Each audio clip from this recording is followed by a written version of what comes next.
Hati-hati Pak Bu ya, KUHP yang baru ini beberapa pasalnya mengkriminalisasi syariat.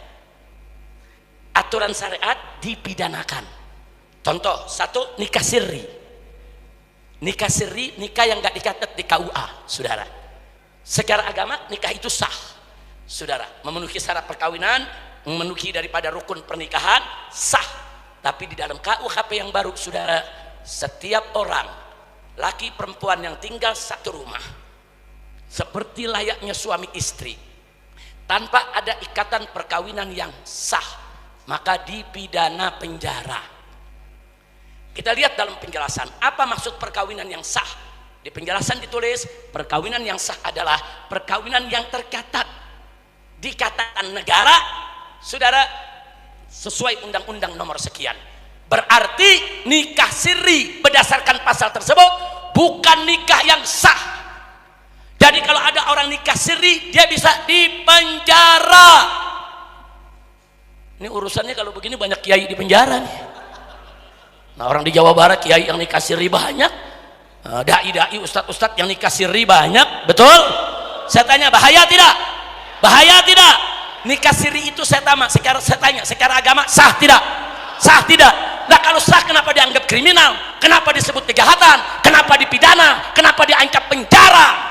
Nikah siri yang jelas-jelas sah secara agama itu bagian daripada syariat, dikriminalkan, dianggap kejahatan, diancam penjara. Saya tanya, ini bahaya tidak? Biarkan atau lawan? Oh, lawan. Yang kedua, saudara, nggak sampai di situ. Di dalam undang-undang peraturan, baik dalam undang-undang maupun dalam keputusan pemerintah, saudara, sekarang ada yang baru. Kalau di dalam pilpres atau pileg atau pilkada ada orang yang melakukan, saudara, kampanye identitas, membawa-bawa sara, atau mengajak masyarakat untuk memilih pemimpin yang mengajak masyarakat memilih pemimpin yang seagama dan menolak yang tidak seagama, dipidana penjara. Jadi ingat 2017 saya di Jakarta, saya serukan umat Islam, jangan pilih pemimpin kafir. Haram umat Islam memilih pemimpin kafir. Kita bawakan ayat Qur'annya, kita bawakan hadisnya, kita sampaikan di mimbar-mimbar. Nah, mereka pengalaman itu, mereka nggak mau itu terulang. Jadi mereka pengen besok kalau pilpres Indonesia calonnya yang satu Islam, yang satu kafir, nggak boleh lagi ada yang mengajak jangan pilih calon kafir. Kalau ada yang bicara begitu, tangkap. Bahaya tidak? Oh, saya nggak peduli, mau ditangkap tetap saya teriak, umat Islam haram pilih pemimpin kafir. Ini urusan agama, saudara. Ini urusan syariat. Urusan penjara nggak penjara itu nomor 2. Nah, yang begini nih pasal jahat. Itu umat Islam dilarang memilih pemimpin kafir, itu aturan Quran. Berarti syariat bukan? Syariat, kok syariat mau dipenjara? Kok syariat dianggap jahat? Kok syariat dikriminalkan? Hati-hati, saudara. Yang ketiga, cukup 3 saja, saudara. Banyak kalau saya mau sampaikan. Yang ketiga, zina dan kumpul kebo, saudara, itu dijadikan delik aduan, bukan delik umum. Artinya, kalau ada yang berzina atau ada yang kumpul kebo, itu harus ada yang melapor dari keluarganya. Siapa keluarganya?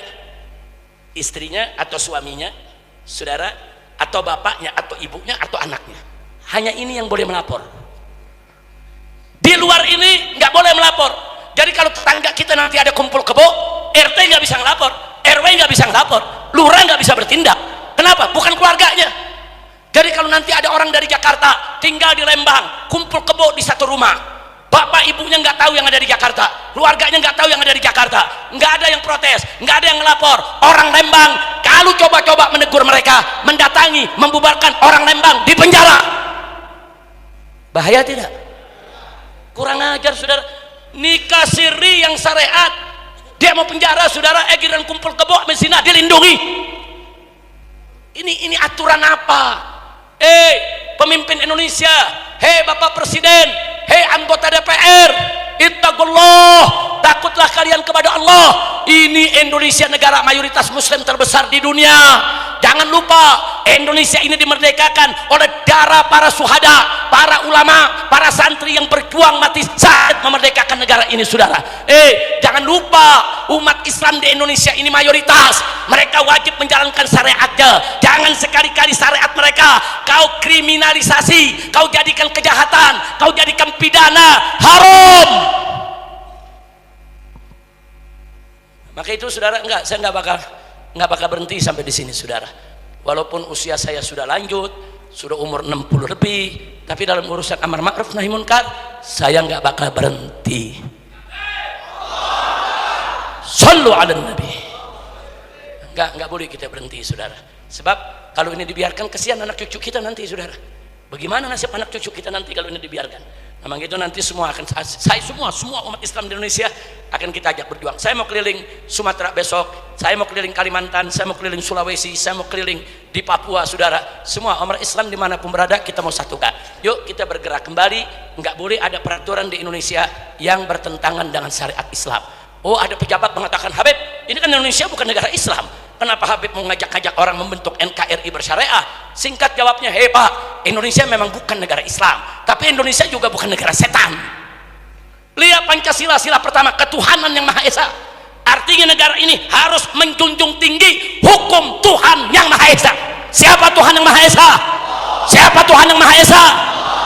Jadi artinya apa? Negara ini memang bukan negara agama, ini negara berketuhanan yang Maha Esa. Ini negara tauhid. Kalau kau mau seenaknya maksiat itu merajalela, ganti saja sila pertama, jangan ketuhanan yang Maha Esa, ganti kesetanan yang luar biasa. Kurang ngajar. Enak-enaknya saudara, kita lagi mau tegakkan syariat, ini kan hukum Tuhan yang Maha Esa. Waktu ngomong Habib ini bukan negara Islam, ini juga bukan negara setan. Betul?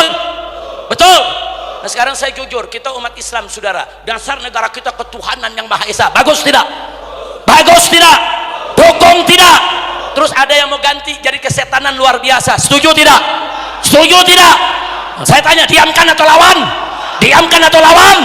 Jangan coba-coba kalian ganti sila pertama ketuhanan yang Maha Esa dengan kesetanan yang luar biasa. Saudara, enggak, sampai mati titik darah terakhir kami tetap akan berjuang bagaimana hukum Allah tegak di bumi Indonesia yang kita cinta, saudara.